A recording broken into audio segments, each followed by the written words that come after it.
much as it pains me to admit, there's very little chance I'll ever get to throw a Bugatti Veyron around the Nürburgring in Germany or tear through the corkscrew at Laguna Seca behind the wheel of an F1 car. It's probably for the best, really, since I'm not qualified to do either, and the resulting wreckage would cost more than I'll make in my lifetime. But still, just because I can't doesn't mean I don't want to, and I really, really want to. Thankfully, modern technology is just stupidly good at recreating the racing experience from the comfort and safety of my living room. Why risk a few $1 million and spit in the face of my mortality on a real track when I can just hook a racing wheel to my PS5 and visit some of the world's most beautiful racing spots while also enjoying a snack? Today, we're testing 3 racing wheels to fit your high-speed lifestyle. Hori's Racing Wheel Apex, the Logitech G923, and the Fanatec Gran Turismo DD Pro. Which of these will help you shave precious seconds off your lap time? Let's put the rubber to the road and find out. I'm Seth, and I'll be going over the good and bad of these 3 racing wheels in today's Budget to Best.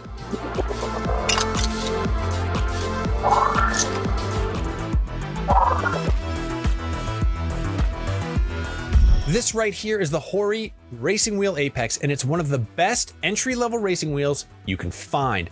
Now, that doesn't mean it's some $20 piece of plastic like your grandma bought you to play Mario Kart on the Wii all those years ago.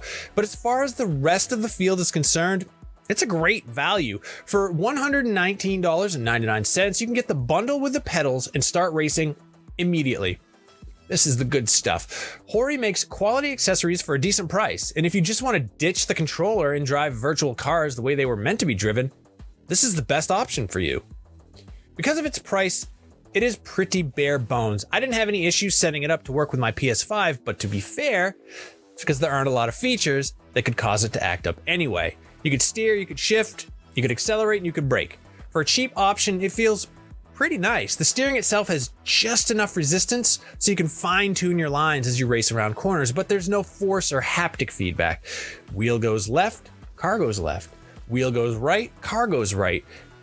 You get the idea. You can adjust the range of steering from 180 degrees to 270 degrees depending on your liking, but I kept it at 180 because 270 just felt like too much for me without the benefit of any type of feedback.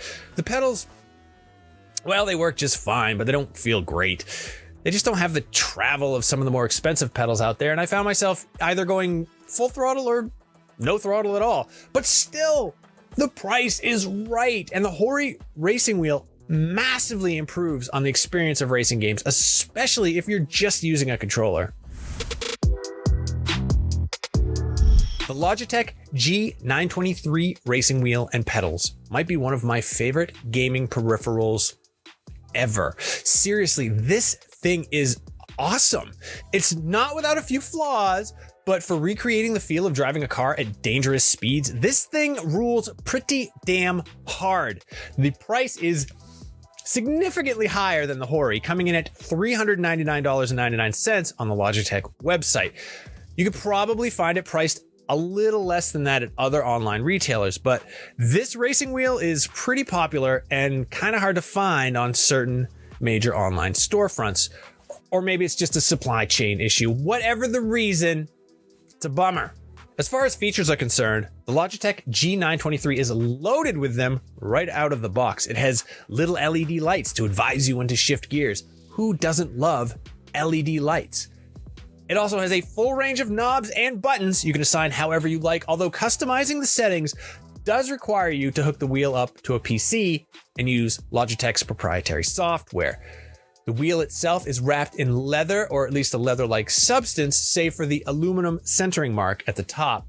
But the best thing about the Logitech G923 is its haptic and force feedback.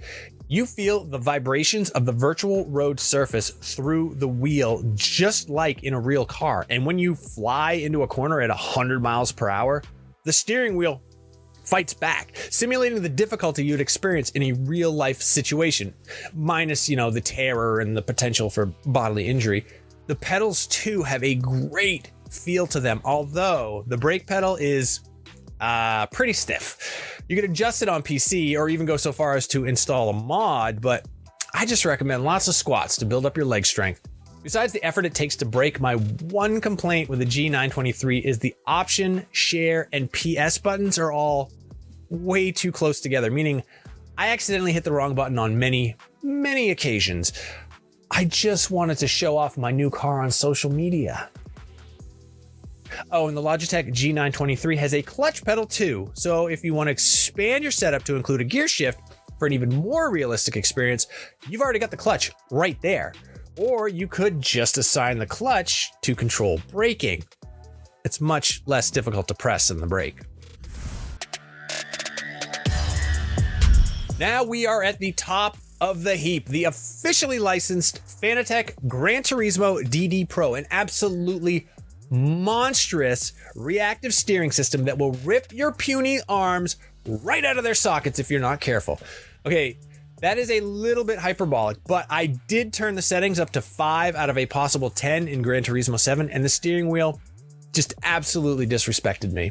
I would have turned it higher, but I don't trust the TV tray where I mounted it to not just spin around and destroy my entire living room in the process.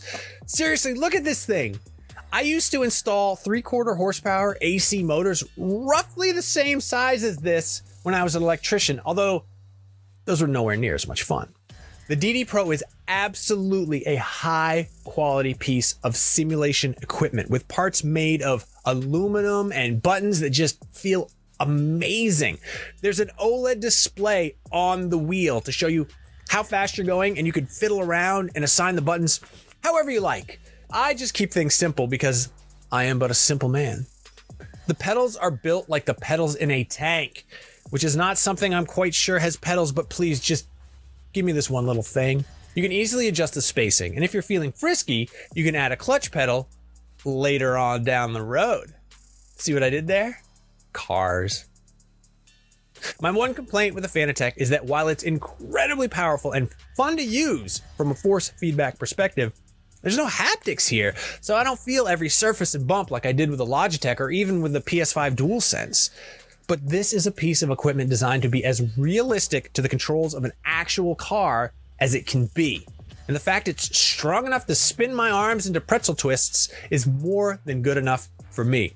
If you're outfitting your gaming area with a whole setup, I'm talking like seat and everything, get yourself the Fanatec DD Pro.